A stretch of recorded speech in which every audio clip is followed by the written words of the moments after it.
अस्सलाम वालेकुम। अब हम डील करते हैं अपने चैप्टर नंबर 8 के लास्ट टॉपिक के जानिब। ठीक है, ये डिफरेंस हमारे पास रह गया था, तो अब हम इसको क्या करते हैं, कवर करते हैं। ठीक है, काइनेटिक एनर्जी और पोटेंशियल एनर्जी मैं आप लोगों को बहुत डिटेल के अंदर पढ़ा चुका हूँ और उसकी डेरिवेशंस भी करवा चुका हूँ। ठीक है, मगर आज हम उसके देखेंगे डिफरेंसेस के हमारे पास काइनेटिक एनर्जी और पोटेंशियल एनर्जी में क्या डिफरेंस होता है। ठीक है, अच्छा ये सवाल अक्सर पेपर में आ जाता है, इसी वजह से मैं इसको आप लोगों को करवा रहा हूँ ताकि आप लोगों के पास डिफरेंस अगर होंगे तो आप लोग आराम से पेपर में लिख लोगे। ठीक है, अच्छा और दूसरी बात हमारे पास एक और डिफरेंस आता है पेपर के पॉइंट ऑफ व्यू से अगर हम देखें, रिन्यूएबल एनर्जी सोर्सेज और नॉन रिन्यूएबल एनर्जी रिसोर्सेज। ठीक है, तो इसको भी हम देखते हैं और एक और डेफिनेशन आज हम डील करेंगे, एफिशिएंसी। ठीक है, कि एफिशिएंसी की डेफिनेशन क्या है और इसका फॉर्मूला क्या है, सिंपल। ठीक है, जो कि आपने न्यूमेरिकल के अंदर भी यूज़ किया होगा उसका फॉर्मूला। तो अब हम बात करते हैं काइनेटिक एनर्जी और पोटेंशियल एनर्जी। ठीक है, अगर मैं आपसे बात करूं काइनेटिक एनर्जी के बारे में, तो काइनेटिक एनर्जी मैंने आपको पहले भी बताया हुआ है कि काइनेटिक एनर्जी इस वजह से होती है हमारे पास ड्यू टू मोशन की वजह से होती है। किस वजह से होती है? ड्यू टू मोशन की वजह से। तो मैंने क्या लिखा, द एनर्जी, ऐसी एनर्जी जो पजेस करे कोई भी बॉडी, किस वजह से? सिर्फ मोशन की वजह से, उसे हम क्या कहेंगे? Kinetic energy. इधर मोशन का मतलब हमारे पास क्या होता है? Simple movement. क्या होता है? मूवमेंट। ठीक है, अब तुमने क्या उठाई? बॉल उठाई। ठीक है, फर्स्ट करो मेरे हाथ में बॉल है, मैं इसको यूं करके फेंका तो ये क्या होगा? मूव होगा।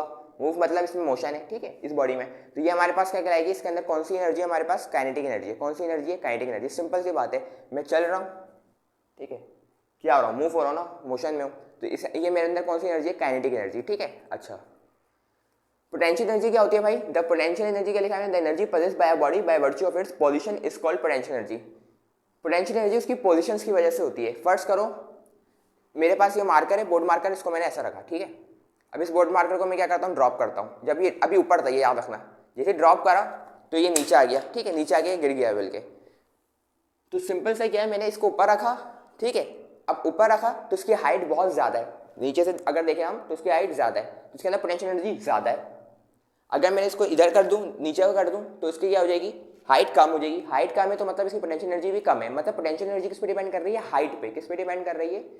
हाइट के ऊपर डिपेंड कर रही है। ठीक है, यानी कि जितनी हाइट कम होगी उतनी पोटेंशियल एनर्जी कम होगी, जितनी हाइट ज़्यादा होगी उतनी पोटेंशियल एनर्जी ज़्यादा होगी। ठीक है, तो मैंने क्या लिखा? सिंपल, वो पॉल्यूशन की वजह से जो हमारे पास एनर्जी होती है उसे हम कहते हैं पोटेंशियल एनर्जी। अच्छा, काइनेटिक एनर्जी के हमारे पास फर्दर टाइप्स नहीं है। ठीक है, तो मैंने अंदर क्या लिखा? It has no further types. Potential energy का क्या लिखा है? It has further two types. इसकी दो टाइप्स होती हैं, एक होती है ग्रेविटेशनल पोटेंशियल एनर्जी और एक होती है इलास्टिक पोटेंशियल एनर्जी। ये भी मैं काफी डिटेल के अंदर आप लोगों को बता चुका हूँ भाई, ग्रेविटेशनल पोटेंशियल एनर्जी क्या होती है, इलास्टिक पोटेंशियल एनर्जी क्या होती है। ठीक है, अगर आप लोगों को देखना हो तो आप लोग प्लेलिस्ट जो है चैप्टर नंबर 8 की जो है वहाँ पे एक्सेस कर सकते हो। ठीक है, तीसरा पॉइंट हम ये लिख सकते हैं कि भाई इसका फॉर्मूला क्या होता है? Half M V square, 1/2 M V square. ठीक है, और इसका फॉर्मूला क्या होता है? पोटेंशियल एनर्जी का एम जी एच। ठीक है, अच्छा अगर हम काइनेटिक एनर्जी की बात करें, देखो फॉर्मूले से नजर आ रही है, जो काइनेटिक एनर्जी है ना वो वेलोसिटी के ऊपर डिपेंड कर रही है। वेलोसिटी मतलब स्पीड। ठीक है, अगर वो स्पीड पकड़ेगा, अभी मैं खड़ा हूँ, मेरी स्पीड कुछ भी नहीं है, जीरो है। ठीक है, अब जैसे ही मैं चलना शुरू कर रहा हूँ तो वेलोसिटी आ गई है, यानी वेलोसिटी आ गई है मतलब मेरे पास मूवमेंट आ गई है। मूवमेंट आ गई है मतलब उसी को हम मोशन कहते हैं, इसीलिए हम इसको क्या कहते हैं? Kinetic energy. तो देखो फॉर्मूले में भी वेलोसिटी मौजूद है। ठीक है, तो मैंने क्या लिखा? ये देखो, काइनेटिक वेलोसिटी ऊपर है, काइनेटिक एनर्जी ऊपर है, यानी तुम वेलोसिटी को बढ़ाओगे तो काइनेटिक एनर्जी खुद ब खुद इंक्रीज होगी, यानी ये डायरेक्टली प्रोपोर्शनल है। ठीक है, तो मैंने अंदर क्या लिखा? इट इंक्रीजेस, यानी काइनेटिक एनर्जी इंक्रीज होती है विद वेलोसिटी। अगर तुम वेलोसिटी को बढ़ाओगे जितना ज़्यादा उतनी काइनेटिक एनर्जी ज़्यादा होगी। अगर मैं हल्के हल्के चल रहा हूँ तो मेरे अंदर काइनेटिक एनर्जी कम है, अगर मैं बहुत तेज चल रहा हूँ तो मेरे अंदर काइनेटिक एनर्जी बहुत ज़्यादा है, सिंपल अल्फाजों में। अगर मैं ये बोलूँ पोटेंशियल एनर्जी, तो पोटेंशियल एनर्जी कब बढ़ती है? हाइट बढ़ने से बढ़ती है, इट इंक्रीजेज विद हाइट। देखो फॉर्मूले में भी लिखा है पोटेंशियल एनर्जी किसके डायरेक्टली प्रोपोर्शनल है? हाइट के। हाइट जितनी बढ़ाओगे उतनी पोटेंशियल एनर्जी ज़्यादा होगी। ठीक है, जैसे मैंने बताया, ये मैंने बोर्ड मार्कर इधर रखा। ठीक है, इसकी भी पोटेंशियल एनर्जी बहुत ज़्यादा है ग्राउंड से। ठीक है, अब अगर मैं इधर रखूंगा तो इसकी पोटेंशियल एनर्जी कम हो जाएगी। ठीक है, इसकी पोटेंशियल एनर्जी सिंपल हमारे पास कम हो जाएगी। अब हम देखते हैं रिन्यूएबल एनर्जी सोर्सेज के बारे में और नॉन रिन्यूएबल सोर्सेज के बारे में कि हमारे पास ये कौन से सोर्सेज होती हैं। ठीक है, अगर मैं आपसे बात करूँ रिन्यूएबल एनर्जी सोर्सेज के बारे में, तो हमारे पास मैंने पहला पॉइंट क्या लिखा है? There is no depletion in them in continuous consumption. ठीक है, यानी कि इसके अंदर कोई कमी नहीं आती। अगर हम उसको कंटिन्यूस कंज्यूम करते रहें, कंटिन्यूसली इस्तेमाल करते रहें, तो उसके अंदर हमारे पास जो क्वांटिटी होती है उसके अंदर हमारे पास कमी नहीं आती है। अरे भाई क्या बोल रहे हैं? देखो रिन्यूएबल एनर्जी सोर्सेज मतलब हमारे पास सोर्सेज होंगी जिससे हम एनर्जी को क्या करते हैं? गेन करते हैं। ठीक है, जैसे सूरज हो गया, सन हो गया हमारे पास, ठीक है, हवा हो गई, विंड हो गई हमारे पास, कोल हो गया हमारे पास, पेट्रोल हो गया। पेट्रोल से भी तो एनर्जी हम क्या करते हैं? लेते हैं ना, जैसे बाइक के अंदर हम चला रहे होते हैं। तो ये सारे हमारे पास क्या है, एनर्जी सोर्सेज है। अब भाई हमारे पास होता है रिन्यूएबल, एक होता है हमारे पास नॉन रिन्यूएबल, ठीक है। अब हमारे पास क्या है, रिन्यूएबल एनर्जी सोर्सेज में पहला पॉइंट क्या है कि इसके अंदर हमारे पास कमी नहीं आती, इसमें कोई डिप्लेशन नहीं होती है। अगर हम उसको कंटिन्यूस इस्तेमाल करते रहें तो उसके अंदर कमी नहीं आएगी, ठीक है। तो उसके एग्जाम्पल्स क्या है हमारे पास, solar energy, wind energy, tidal energy are the examples of it. देख लो विंड एनर्जी, ठीक है। अब ये तो नहीं कि पूरी दुनिया में विंड एनर्जी खत्म हो जाएगी, हम इस्तेमाल करेंगे विंड एनर्जी पूरी खत्म हो जाएगी, हम कुछ कर ही नहीं सकते भाई, ऐसा पॉसिबल नहीं है। विंड एनर्जी रहेगी, सिंपल सी बात है। सोलर एनर्जी, भाई सन तो रहेगा, सिंपल सी बात है। सन जब तक क्या रहेगा, जब तक सोलर एनर्जी रहेगी, यानी कि आप जितना भी इस्तेमाल कर लो, सोलर प्लेटें जितनी भी इस्तेमाल कर लो, सन को कोई इफेक्ट नहीं पड़ेगा, सन को कोई इफेक्ट, कोई कमी नहीं आएगी, सिंपल सी बात है, ठीक है। ये नेचुरल। तो इधर हमने क्या करा, simple solar energy, wind energy, tidal energy example है रिन्यूएबल एनर्जी सोर्सेज के, और नॉन रिन्यूएबल एनर्जी सोर्सेज के हमारे पास के एग्जाम्पल है coal, petroleum, natural gas, uranium are example of it. अच्छा, इसके अंदर क्या लिखा था मैंने कि ये क्या होती है, कम होती है। अगर हम इसको कंटिन्यूस इस्तेमाल करते रहे तो इसकी तादाद कम होती है। आप इसकी एग्जाम्पल ले लो, पेट्रोल की ले लो, ठीक है। आपने क्या करा, बाइक के अंदर पेट्रोल अपना डलवाया, ठीक है, 300 रुपये का डलवा लिया। अब ये तो नहीं कि आपने 300 का डलवा ली तो बस पूरी ज़िंदगी आपकी छुट्टी हो गई, ऐसा पॉसिबल नहीं है ना भाई। तो क्या होगा, हमारे पास पेट्रोल अगर आपने डाले 300 का तो वो उसके अंदर क्या होगा, डिप्लेशन आएगी, वो डिप्लेट होगा हमारे पास, ठीक है, यानी इसमें कमी आएगी। अब वो कमी आएगी, फिर जाएंगे हम पेट्रोल पंप, उसके बाद फिर हम क्या करेंगे, पेट्रोल डलवाएंगे, फिर घूमेंगे, फिर जाएंगे, फिर भरवाएंगे, हम फिल करवाएंगे, ठीक है। तो क्या है इसके अंदर हमारे पास, सिंपल, ये हमारे पास जो पेट्रोल है वो हमारे पास नॉन रिन्यूएबल एनर्जी सोर्स है। कोल हो गया, नेचुरल गैस हो गई, यूरेनियम हो गया, ठीक है। अगर नेचुरल गैस देखो, नेचुरल गैस अगर हमारे पास रिन्यूएबल एनर्जी सोर्सेज होती तो हमारे घरों में परेशानी नहीं होती, ठीक है। हमारे घरों में जो गैस नहीं आ रही है, सिंपल, वो भी क्या है हमारे पास, हम इस्तेमाल कर रहे हैं, सिंपल, हमारे पास शॉर्टेज हो जा रही है कंट्री में, इस वजह से हमारे पास क्या हो रहा है, हमें क्या करना पड़ रहा है, इसका शॉर्टेज का सामना करना पड़ रहा है, ठीक है भाई। अच्छा भाई, तीसरा हमारे पास क्या है, ये जो हमारे पास होते हैं ये एमिट करते हैं लो कार्बन, ठीक है। लो कार्बन हमारे पास एमिट करते हैं और इनके पास जो लो कार्बन फुटप्रिंट होते हैं, ठीक है। अच्छा, हमारे पास कार्बन फुटप्रिंट हमारे पास होते हैं कि हमारे पास जितनी गैसेस है ना, ग्रीन हाउस जो गैसेस होती है हमारे पास, उसे हम कहते हैं, ठीक है। तो ये क्या करते हैं, इनके ये जो है ना हमारे पास ग्रीन हाउसेस के जो हमारे पास गैसेस होती हैं, ये इनका जो हमारे पास यानी कि कार्बन जो हमारे पास एमिट करते हैं, ये क्या करते हैं, लो करते हैं, ठीक है, ग्रीन हाउस के अंदर। अगर हम बात करें इसके बारे में तो ये क्या करता है, हमारे पास हायर कार्बन फुटप्रिंट क्या करता है, ये एमिट करता है, ठीक है, जो कि हमारे सेहत के लिए नुकसानदेह, ठीक है।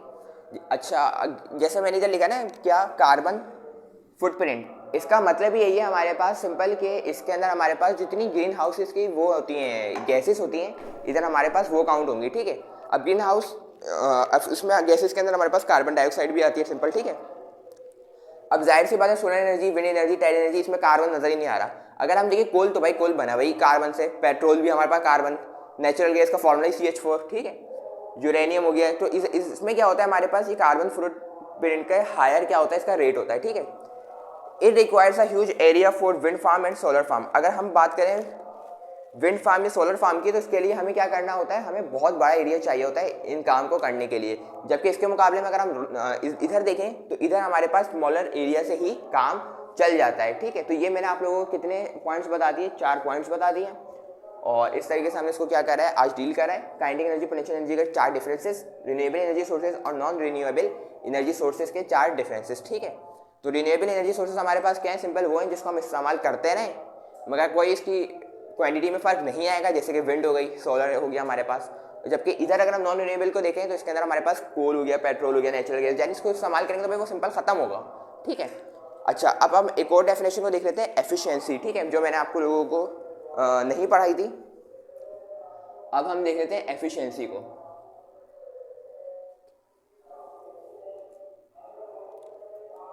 अगर मैं आप लोगों से पूछूं कि हमारे पास एफिशिएंसी की डेफिनेशन क्या होती है,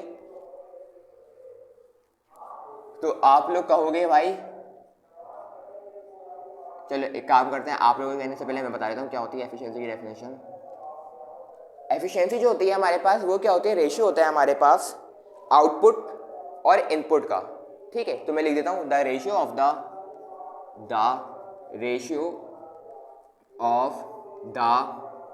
आउटपुट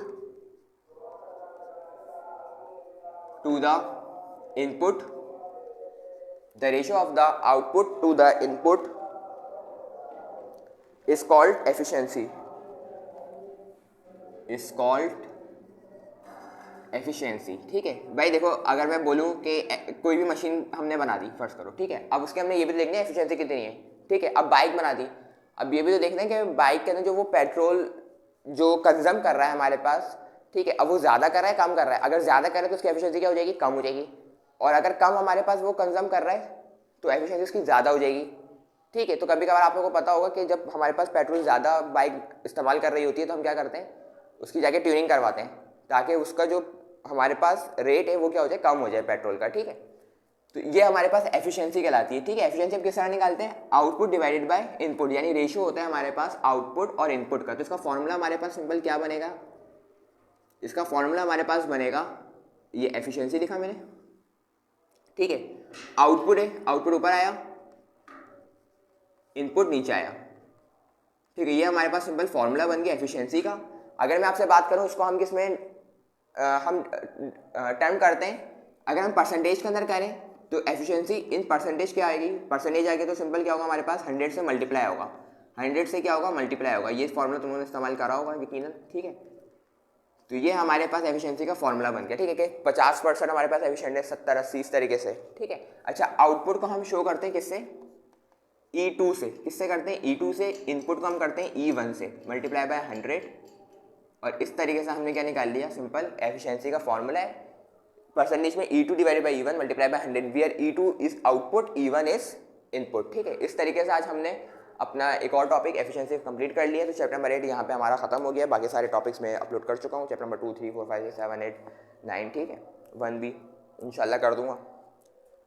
तो इस तरीके से हमने इसको आज डील किया। अगर आपको कोई कन्फ्यूजन हो, कोई क्वेश्चन हो तो आप लोग पूछ सकते हो। ठीक है, इंशाल्लाह नेक्स्ट वीडियो में मिलेंगे। जब तक के लिए अल्लाह हाफ़िज़।